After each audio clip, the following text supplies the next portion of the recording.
ANMR ನ್ಯೂಸ್ಗೆ ಸ್ವಾಗತ. People Tree Preschool Chintamani, the primary focus is on holistic child development through 9I approach. Like the child will be able to learn through exploration, creativity, play and real life experience.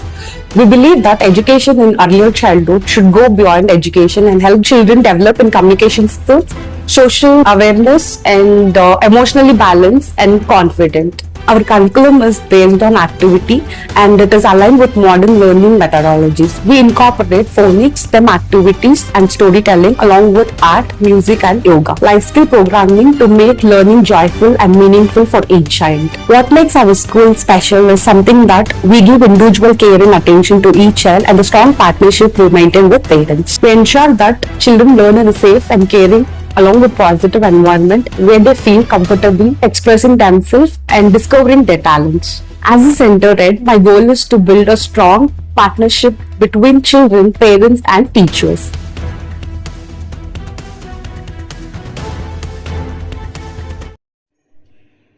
ಕಾಲೇಜಿನ ವಾರ್ಷಿಕೋತ್ಸವದಲ್ಲಿ doctor K Ramakrishna Reddy ಸಲಹೆ. ಶೈಕ್ಷಣಿಕ ಸೌಲಭ್ಯಗಳು ವಿದ್ಯಾರ್ಥಿಗಳ ದಿನಚರಿಯ ಭಾಗವಾಗಬೇಕು. ವಿದ್ಯಾರ್ಥಿಗಳು ಜೀವನದಲ್ಲಿ ಶೈಕ್ಷಣಿಕವಾಗಿ ಪಠ್ಯೇತರ ಚಟುವಟಿಕೆಗಳಲ್ಲಿ ತೊಡಗಿಸಿಕೊಳ್ಳುವುದರ ಮೂಲಕ ಕಾಲೇಜು ಶಿಕ್ಷಣ ಇಲಾಖೆಯ ಸರ್ಕಾರದ ವಿನೂತನ ಅವಕಾಶಗಳು ಮಹತ್ವವನ್ನು ಮತ್ತು ಶೈಕ್ಷಣಿಕ ಸೌಲಭ್ಯಗಳು ದಿನಚರಿಯಲ್ಲಿ ಅಳವಡಿಸಿಕೊಳ್ಳಬೇಕೆಂದು ಇಲ್ಲಿನ ಕಾಲೇಜು ಶಿಕ್ಷಣ ಇಲಾಖೆಯ ಜಂಟಿ ನಿರ್ದೇಶಕರಾದ ಡಾಕ್ಟರ್ ಕೆ ರಾಮಕೃಷ್ಣ ರೆಡ್ಡಿರವರು ಸಲಹೆ ನೀಡಿದರು. ಅವರು ಚಿಂತಾಮಣಿ ನಗರದ ಸರ್ಕಾರಿ ಪ್ರಥಮ ದರ್ಜೆ ಕಾಲೇಜು ಹಾಗೂ ಸ್ನಾತಕೋತ್ತರ ಕೇಂದ್ರದಲ್ಲಿ ಹಮ್ಮಿಕೊಂಡಿದ್ದ 2025-26ನೇ ಸಾಲಿನ ಕಾಲೇಜು ವಾರ್ಷಿಕೋತ್ಸವ ಹಾಗೂ ಸಾಂಸ್ಕೃತಿಕ ಕ್ರೀಡಾ, NSS, red cross, scouts and guides ಮತ್ತಿತರ ಘಟಕಗಳ ಸಮಾರೋಪ ಸಮಾರಂಭದಲ್ಲಿ ಮಾತನಾಡಿದ ಅವರು, ವಿದ್ಯಾರ್ಥಿಗಳು ಶಿಕ್ಷಣದ ಸೌಲಭ್ಯಗಳ ಪ್ರಯೋಜನ ಪಡೆಯಬೇಕು. ನಗರದಲ್ಲಿ ಶೈಕ್ಷಣಿಕ ಕ್ರಾಂತಿಯ ಪ್ರಯೋಜನ ಪಡೆದು ವಿದ್ಯಾರ್ಥಿಗಳು ಭವಿಷ್ಯ ರೂಪಿಸಿಕೊಳ್ಳಬೇಕು ಎಂದು ಹೇಳಿದರು. ಕಾಲೇಜು ಅಭಿವೃದ್ಧಿ ಸಮಿತಿ ಸದಸ್ಯರು ಹಾಗೂ ನಿವೃತ್ತ ಶಿಕ್ಷಕರಾದ ವೆಂಕಟಪ್ಪರವರು ಮಾತನಾಡಿ, ಕಾಲೇಜಿನ ವಿವಿಧ ಘಟಕಗಳ ಕಾರ್ಯಚಟುವಟಿಕೆಗಳ ಬಗ್ಗೆ ಪ್ರಶಂಸೆ ವ್ಯಕ್ತಪಡಿಸಿದಲ್ಲದೆ ಕಾಲೇಜಿನ ವಿವಿಧ ಫಲಿತಾಂಶಗಳಲ್ಲಿ ರ್ಯಾಂಕ್ ಮಟ್ಟಕ್ಕೆ ತಲುಪಿರುವುದು ಸಂತಸ ವಿಷಯ ಎಂದರು. ಕಾರ್ಯಕ್ರಮದ ಅಧ್ಯಕ್ಷತೆ ವಹಿಸಿ ಮಾತನಾಡಿದ ಕಾಲೇಜಿನ ಪ್ರಾಂಶುಪಾಲರಾದ ಕುಸುಮಮಂಗಳ ಡಿವಿರವರು, ವಿದ್ಯಾರ್ಥಿಗಳು ಜೀವನದಲ್ಲಿ ಶಿಸ್ತು, ಸಂಯಮ ಮತ್ತು ಗುಣಾತ್ಮಕ ಕೌಶಲ್ಯಗಳನ್ನು ಕಲಿಯಬೇಕೆಂದು ಕರೆ ನೀಡಿದರು. ಇನ್ನು ಇದೇ ಸಂದರ್ಭದಲ್ಲಿ 2025-26ನೇ ಸಾಲಿನಲ್ಲಿ ಸ್ನಾತಕೋತ್ತರ ವಿಭಾಗದಲ್ಲಿ ಕ್ರಮವಾಗಿ 4ನೇ ಮತ್ತು 5ನೇ ರ್ಯಾಂಕ್ ಪಡೆದ ರುಚಿತಾ DM, MSc ಭೌತಶಾಸ್ತ್ರ ಹಾಗೂ MCOMನ ಸೋಹನ್ ರಾಜ್ ಇವರನ್ನು ಸನ್ಮಾನಿಸಿ ಮುಂದಿನ ದಿನಗಳಲ್ಲಿ ರ್ಯಾಂಕ್ ವಿಜೇತರಿಗೆ ಸೂಕ್ತ ಬಹುಮಾನಗಳನ್ನು ನೀಡುವುದಾಗಿ ಗಣ್ಯರು ವಾರ್ಷಿಕೋತ್ಸವದಲ್ಲಿ ಘೋಷಿಸಿದರು. ಇನ್ನು ಕಾಲೇಜು, ಅಂತರ ಕಾಲೇಜು ಮತ್ತು ವಿಶ್ವವಿದ್ಯಾಲಯ ಮಟ್ಟದಲ್ಲಿ ವಿವಿಧ ಕ್ರೀಡೆ ಮತ್ತು ಸಾಂಸ್ಕೃತಿಕ ಚಟುವಟಿಕೆಗಳಲ್ಲಿ ಭಾಗವಹಿಸಿ ವಿಜೇತರಾದ ವಿದ್ಯಾರ್ಥಿಗಳಿಗೆ ಪ್ರಶಸ್ತಿ ಪತ್ರ, ಪಾರಿತೋಷಕ ಮತ್ತು ನಗದು ಪುರಸ್ಕಾರವನ್ನು ವಿತರಿಸಿ ಅಭಿನಂದಿಸಲಾಯಿತು. ಕಾರ್ಯಕ್ರಮದಲ್ಲಿ CDC ಸದಸ್ಯರಾದ ಶ್ರೀನಿವಾಸ್ T, ವೆಂಕಟಪ್ಪ, ಜಗದೀಶ್ವರ್ ರೆಡ್ಡಿ, ಶ್ರೀನಿವಾಸ್ ರವರ ವೇದಿಕೆಯಲ್ಲಿ ಉಪಸ್ಥಿತರಿದ್ದರು. ಕಾರ್ಯಕ್ರಮದಲ್ಲಿ IQAC ಸಂಚಾಲಕರಾದ Shivashankar Prasad, KR doctor Praveen, M Muniyagowda, ಎಲ್ಲ ಬೋಧಕ ಸಿಬ್ಬಂದಿ ವರ್ಗದವರು, ವಿದ್ಯಾರ್ಥಿಗಳು ಹಾಜರಿದ್ದರು. ಇನ್ನು ಕಾಲೇಜಿನ ವಾರ್ಷಿಕೋತ್ಸವದ ಅಂಗವಾಗಿ ವಿದ್ಯಾರ್ಥಿಗಳಿಂದ ಹಲವಾರು ಸಾಂಸ್ಕೃತಿಕ ಕಾರ್ಯಕ್ರಮಗಳನ್ನು ಸಹ ಹಮ್ಮಿಕೊಳ್ಳಲಾಗಿತ್ತು. ತನ್ನದೇ ಆದಂತಹ ಛಾಪನ್ನ ಹಾಕಿದೆ ಎನ್ನುವುದು ಬಹಳ ಸಂತೋಷಕರವಾದಂತಹ ವಿಷಯ. ಇತ್ತೀಚೆಗೆ ಬೆಂಗಳೂರು ಉತ್ತರ ವಿಶ್ವವಿದ್ಯಾಲಯ ಪ್ರಕಟಿಸಿರುವಂತಹ ಫಲಿತಾಂಶಗಳಲ್ಲಿ PG ಅಂದ್ರೆ ಸ್ನಾತಕೋತ್ತರ ವಿಭಾಗಗಳಲ್ಲಿ 2 ರ್ಯಾಂಕ್ಗಳನ್ನ ನಮ್ಮ ಕಾಲೇಜು ಪಡ್ಕೊಂಡಿದೆ ಎನ್ನುವುದು ಇಲ್ಲಿ ಎಲ್ರಿಗೂ ಹೇಳಲಿಕ್ಕೆ ತುಂಬಾ ಇಷ್ಟಪಡ್ತಾ ಇದ್ದೀನಿ. MSc ಫಿಸಿಕ್ಸ್ ಅಲ್ಲಿ ಹಾಗೂ MCOM ಇರೋದೇ 2 ಡಿಪಾರ್ಟ್ಮೆಂಟ್. ಈ 2 ಡಿಪಾರ್ಟ್ಮೆಂಟ್ಗಳಲ್ಲಿ ನಾವು ರ್ಯಾಂಕ್ಗಳನ್ನ ಪಡ್ಕೊಂಡಿರೋದು ನಮ್ಮೆಲ್ಲರಿಗೂ ಸಹ ಸಂತೋಷವಾದಂತಹ ವಿಷಯ. ಈ ಒಂದು ಸುವರ್ಣ ದಿನದಂದು ನಿಮ್ಮೆಲ್ಲರ ನೆಚ್ಚಿನ ಶಾಸಕರು ಮತ್ತು ಜಿಲ್ಲಾ ಉಸ್ತುವಾರಿ ಸಚಿವರು ಹಾಗೂ ನಮ್ಮ ಕಾಲೇಜಿನ ಅಭಿವೃದ್ಧಿ ಸಮಿತಿಯ ಅಧ್ಯಕ್ಷರಾದಂತಹ ಸನ್ಮಾನ್ಯ MC ಸುಧಾಕರ್ ಸರ್ ಅವರು ಬರಬೇಕಿತ್ತು, ಕಾರಣಾಂತರಗಳಿಂದ ಬರಲಿಲ್ಲ. ಅವರ ಅನುಪಸ್ಥಿತಿಯಲ್ಲಿ ಅವರನ್ನ ನಿಮ್ಮೆಲ್ಲರ ಪರವಾಗಿ ಸ್ವಾಗತವನ್ನ ಕೋರ್ತಾ ಇದ್ದೀನಿ. ಹಾಗೆಯೇ ಶ್ರೀಯುತರಾದಂತಹ ಪ್ರಭು IAS ಅವರು ಜಿಲ್ಲಾಧಿಕಾರಿಗಳು ಹಾಗೂ ಜಿಲ್ಲಾ ಮ್ಯಾಜಿಸ್ಟ್ರೇಟ್ ಚಿಕ್ಕಬಳ್ಳಾಪುರ ಜಿಲ್ಲೆ ಅವರು ಬರಬೇಕಿತ್ತು. ಇವತ್ತು ಬೆಳಗ್ಗೆ ಅರ್ಜೆಂಟ್ ಮೀಟಿಂಗ್ ಆಗಿ ಅವರು ಬೆಂಗಳೂರಿಗೆ ತೆರಳಿದ್ದಾರೆ. ಮಧ್ಯಾಹ್ನದ ಮೇಲೆ ಬರಲಿಕ್ಕೆ ನಾನು ಪ್ರಯತ್ನ ಪಡ್ತೀನಿ ಅಂತ ಹೇಳಿದ್ದಾರೆ. ಅವರ ಅನುಪಸ್ಥಿತಿಯಲ್ಲಿ ಅವರಿಗೂ ಸಹ ನಿಮ್ಮೆಲ್ಲರ ಪರವಾಗಿ ಸ್ವಾಗತವನ್ನ ಕೋರ್ತಾ ಇದ್ದೀವಿ. ಮತ್ತೊಬ್ಬರು ನಮ್ಮ ಜಿಲ್ಲೆಯ ಹೆಮ್ಮೆ ಅಂತಾನೆ ಹೇಳ್ಕೋಬಹುದು, ಮಾನ್ಯ ಉಪ ಆಯುಕ್ತರು ಚಿಕ್ಕಬಳ್ಳಾಪುರ ಜಿಲ್ಲೆ ಶ್ರೀಯುತರಾದಂತಹ ಅಶ್ವಿನ್ ಹೆಚ್ ಅವರು ಬರಬೇಕಿತ್ತು. ಅವರು ಸಹ ಜಿಲ್ಲಾಧಿಕಾರಿಗಳ ಜೊತೆಗೇನೆ ಮೀಟಿಂಗ್ಗೆ ಹೋಗಿರೋದ್ರಿಂದ ಅವರು ಬರ್ಲಿಕ್ಕಾಗ್ಲಿಲ್ಲ. ಮಧ್ಯಾಹ್ನ ಪ್ರಯತ್ನ ಪಟ್ಟು ಬರ್ತೀನಿ ಅಂತ ಹೇಳಿದ್ದಾರೆ. ಅವರಿಗೂ ಸಹ ಅವರ ಅನುಪಸ್ಥಿತಿಯಲ್ಲಿ ನಿಮ್ಮೆಲ್ಲರ ಪರವಾಗಿ ಒಂದು ಸ್ವಾಗತವನ್ನ ಕೋರ್ತಾ ಇದ್ದೀನಿ. ಇವತ್ತು ಈ ಮುಖ್ಯ ಅತಿಥಿಗಳ ಕುರ್ಚಿಯನ್ನು ಅಲಂಕರಿಸಿರುವಂತಹ ಒಬ್ಬ ವ್ಯಕ್ತಿ, ಈ ವ್ಯಕ್ತಿಯ ಬಗ್ಗೆ ಹೇಳಲಿಕ್ಕೆ ಮುಂಚಿತವಾಗಿ ಒಂದು ಸುಭಾಷಿತ ನೆನಪಾಗ್ತಾ ಇದೆ.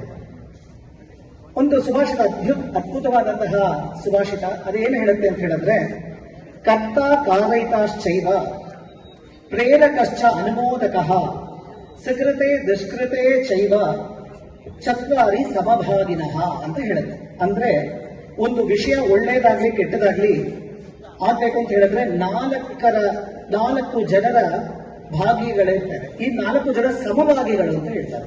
ಮೊದಲನೇದಾಗಿ ಕರ್ತ, ಯಾರು ಕೆಲಸವನ್ನ ಮಾಡ್ತಾರೋ ಅವ್ರನ್ನ ಕರ್ತ. ಕಾರಯಿತಾಶ್ಚೈವ, ಯಾರು ಮಾಡಿಸ್ತಾರೋ ಅವರನ್ನ ನಾವು ಕಾರಯಿತರು ಅಂತ ಹೇಳ್ತೀವಿ. ಇನ್ನೊಂದು ಪ್ರತ್ಯಕ್ಷವಾಗಿ ಪರೋಕ್ಷವಾಗಿ ನಮಗೆ ಹೆಲ್ಪ್ ಮಾಡ್ತಿರ್ತಾರೆ, ಮೋಟಿವೇಶನ್ ಮಾಡ್ತಿರ್ತಾರೆ, ಮಾರ್ಗದರ್ಶನವನ್ನ ಕೊಡ್ತಿರ್ತಾರೆ. ಈ 4 ಜನರಿಗೆ ಒಂದು ಒಳ್ಳೆ ಕೆಲಸ ಅಥವಾ ಕೆಟ್ಟ ಕೆಲಸ ಆಗಲಿ ಸಮಭಾಗಿಗಳಾಗಿರ್ತಾರೆ. ಈ 4 ಜನ ಅಂತ ನೋಡಿದ್ರೆ ಅದು ಒಂದು ರೀತಿಯಾದಂತಹ ನೋಟ. ಆದರೆ ಈ 2025 ಮತ್ತು 26ನೇ ಸಾಲು NSS ಅಂದ್ರೆ ಶಿಸ್ತು, ಸಂಯಮ, ದೇಶಭಕ್ತಿ, ನಾಯಕತ್ವ ಗುಣ, ಸಹಕಾರ, ಸಹಬಾಳ್ವೆ, ಜಾತಿ ಮುಕ್ತ, ಧರ್ಮ ಮುಕ್ತ ಸಮಾಜವನ್ನ ನಿರ್ಮಾಣ ಮಾಡಿ ಸದೃಢ ದೇಶವನ್ನ ಕಟ್ಟೋದು ಇದರ ಪ್ರಧಾನ ಆಶಯ. ಈ ಹಿನ್ನೆಲೆಯಲ್ಲಿ ಸರ್ವ ಜನಾಂಗದ ಶಾಂತಿಯನ್ನು ಬಯಸೋದೇ ನಮ್ಮ ನಾಡಿನ ಆಶಯ. ಹಾಗಾಗಿ ನಮ್ಮ ಕಾಲೇಜಲ್ಲಿ ಒಂದು ಯೂನಿಟ್ 100 ಸ್ವಯಂ ಸೇವಕರನ್ನು ಒಳಗೊಂಡಂತ ಒಂದು ಸಕ್ರಿಯವಾಗಿರ್ತಕ್ಕಂಥ NSS ಘಟಕ ಇದೆ. ಇದರಲ್ಲಿ ನಮ್ಮ ಕಾಲೇಜ್ NSS ಅಂದ್ರೆ ಇಡೀ ಬೆಂಗಳೂರು ನಾರ್ತ್ ಯೂನಿವರ್ಸಿಟಿಯಲ್ಲಿ ಒಂದು ಹೆಸರಿದೆ. ಈ ಕಾರಣ ಏನಪ್ಪಾ ಅಂತಂದ್ರೆ ಶಿಸ್ತಿಗೆ, ಸಂಯಮಕ್ಕೆ ಮತ್ತು ಹಲವಾರು ಕಾರ್ಯಕ್ರಮಗಳಲ್ಲಿ ತೊಡಗಿಸಿಕೊಂಡು ಸಾಕಷ್ಟು ಪ್ರಶಸ್ತಿಗಳಿಗೆ ಭಾಜನರಾಗಿರ್ತಕ್ಕಂಥ ಕಾಲೇಜ್ ಅಂದ್ರೆ ನಮ್ಮ ಕಾಲೇಜ್. ಇದಕ್ಕೆ ಉತ್ತಮ ಉದಾಹರಣೆ ಅಂತಂದ್ರೆ 2022ನೇ ಸಾಲಲ್ಲಿ ರಾಷ್ಟ್ರ ಮಟ್ಟದ ಪ್ರಶಸ್ತಿಯಾಗಿರ್ತಕ್ಕಂಥ one district one champion award ಇಡೀ ದೇಶದಲ್ಲಿ ಬರ್ತಕ್ಕಂಥ ಒಂದು ಜಿಲ್ಲೆ ಒಂದು ಕಾಲೇಜನ್ನು ಆಯ್ಕೆ ಮಾಡ್ತಾರೆ. ಅಂದ್ರೆ ಕ್ಲಿನಿಕ್, ಕ್ಯಾಂಪಸ್ ಮತ್ತು ಓವರ್ ಆಲ್ ಎಲ್ಲ ಚಟುವಟಿಕೆಗಳನ್ನ ಹರಿದು ತೂಗಿ ಕೊಡ್ತಕ್ಕಂಥದ್ದು. ಆ ಒಂದು ಪ್ರಶಸ್ತಿಗೆ 2022ನೇ ಸಾಲಲ್ಲಿ ನಮ್ಮ ಕಾಲೇಜ್ ಆಯ್ಕೆ ಆಗಿರ್ತಕ್ಕಂಥದ್ದು ತುಂಬಾ ಸಂತೋಷ ಮತ್ತು ಹೆಗ್ಗಳಿಕೆ ಅಂತ ಹೇಳಿ ಇಷ್ಟಪಡ್ತೇನೆ.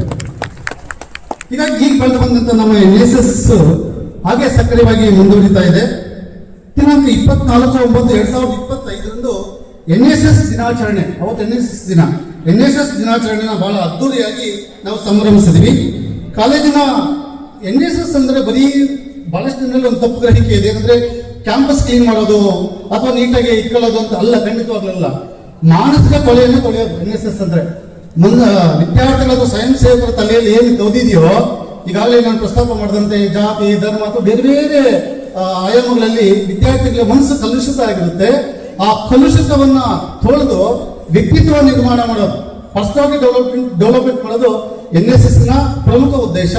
ಆ ಹಿನ್ನೆಲೆ ನಾವು ಅದಕ್ಕೆ ಪೂರಕವಾಗಿ ಸಾಕಷ್ಟು ಕಾರ್ಯಕ್ರಮಗಳನ್ನು ನಾವು ಮಾಡ್ತಾ ಹೋಗ್ತೀವಿ, ಬೌದ್ಧಿಕ ಚಟುವಟಿಕೆಗಳನ್ನು ಮಾಡ್ತಾ ಹೋಗ್ತೀವಿ. ಅದರಲ್ಲಿ ವಿದ್ಯಾರ್ಥಿಗಳ ನಿತ್ಯ ಜೀವನದಲ್ಲಿ ಕಾನೂನು ತಿಳುವಳಿಕೆ ಇರಬೇಕು. NSS ಅಂತಂದ್ರೆ ಸ್ವಯಂ ಸೇವಕ 24/7.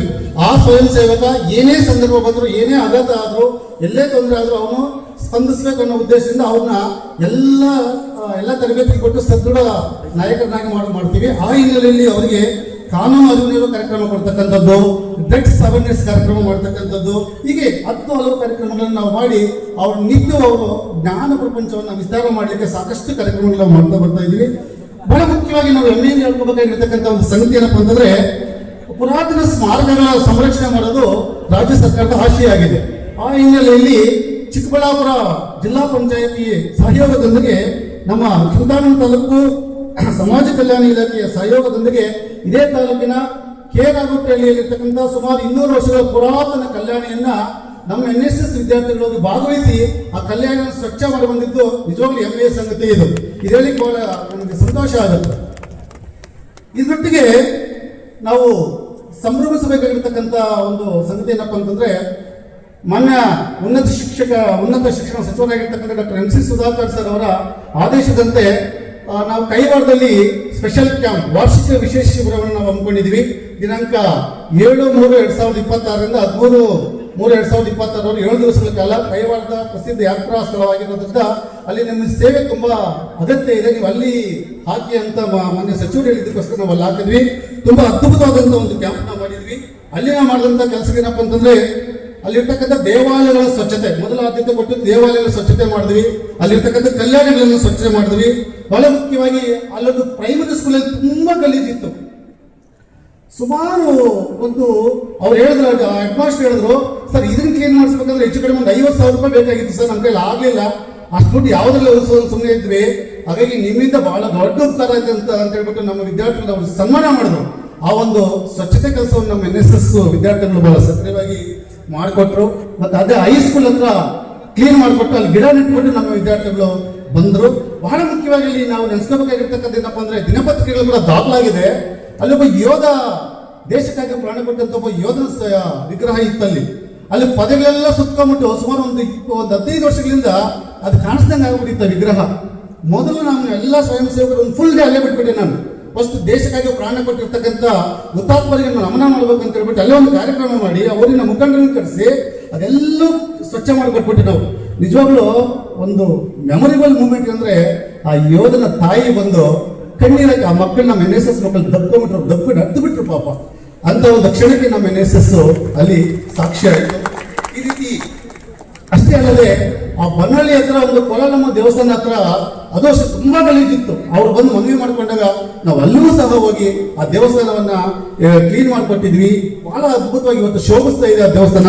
ಹೀಗೆ ಸಾಕಷ್ಟು ಕಾರ್ಯಕ್ರಮಗಳನ್ನ ನಾವು NSS ಸ್ಪೆಷಲ್ ಕ್ಯಾಂಪ್ ಅಲ್ಲಿ ಮಾಡಿದ್ವಿ. ಈ ಸೇವೆಯನ್ನು ಮೆಚ್ಚಿಕೊಂಡು ಅಲ್ಲಿನ ಕೈವಾರ ನಾಗರಿಕ ಹಿತ ರಕ್ಷಣಾ ಸಮಿತಿಯವರು ಈ NSS ಮಕ್ಕಳಿಗೆ ಏನಾರ ಮಾಡಿ ಸರ್ ಅಂತ 5,000 ರೂಪಾಯಿ ಅಮೌಂಟ್ ಬಹುಮಾನ ಕೊಟ್ಟರು. ಏನಾದ್ರು ಮಾಡ್ಬಿಡಿ ಸರ್ ಈ ಮಕ್ಕಳಿಗೆ ಅಂತ ಹೇಳ್ಬಿಟ್ಟು ಅಷ್ಟರ ಮಟ್ಟಿಗೆ ನಮ್ಮ NSS ಸಕ್ರಿಯವಾಗಿ ಇಲ್ಲಿ ಕೆಲಸಗಳನ್ನ ಮಾಡ್ಕೋಬೇಕು. ಹೀಗೆ ಸಮಯದ ಅಭಾವದಿಂದ ನಾವು NSS ಎಲ್ಲ ಹೇಳಕ್ಕಾಗೋದಿಲ್ಲ. ಯಾಕಂತಂದ್ರೆ ನಮ್ಮಲ್ಲಿ ಡೈಲಿ ಆಕ್ಟಿವಿಟೀಸ್ ಅಂತ ನಿತ್ಯವೂ ಇರುತ್ತೆ. ಈಗ ಮೊನ್ನೆ ತಾನೇ ಬೇಸಿಗೆ ಇದಕ್ಕೋಸ್ಕರ ನಮ್ಮ NSS ಮಕ್ಕಳು ಮರಗಿಡಗಳಿಗೆಲ್ಲ ನೀರು ವ್ಯವಸ್ಥೆ ಮಾಡಿದ್ರು. ಅಲ್ಲೆಲ್ಲ ಇದನ್ನ ನೀರು ಇಡ್ತಕ್ಕಂಥ ವ್ಯವಸ್ಥೆ, ಹಕ್ಕಿಗಳು ನೀರು ಇಡ್ತಕ್ಕಂಥ ಕೆಲಸ, ಮತ್ತೆ ಯಾರಿಗಾದ್ರೂ ಏನು ಸಮಯ ಸಂದರ್ಭ ಏನಾದ್ರು ತೊಂದರೆ ಆದರೆ ಇಮಿಡಿಯೇಟ್ ಆಗಿ ನಮ್ಮ NSS ಮಕ್ಕಳು ರೆಸ್ಪಾಂಡ್ ಆಗ್ತಕ್ಕಂಥದ್ದು. ಹೀಗೆ ನಿರಂತರವಾಗಿ 10 ಹಲವು ಕಾರ್ಯಕ್ರಮಗಳಲ್ಲಿ ನಮ್ಮ NSS ಮಕ್ಕಳು ತೊಡಗಿಸ್ಕೊಂಡು NSSಗೆ ಜೀವಂತಿಕೆಯನ್ನು ತುಂಬ್ತಾ ಇರ್ತಕ್ಕಂಥದ್ದು ನಮ್ಮ ಕಾಲೇಜಿನ NSS ಅಂತ ಹೇಳಿ ನಾನು ತುಂಬಾ ಇಷ್ಟಪಡ್ತೀನಿ. ಧನ್ಯವಾದಗಳು.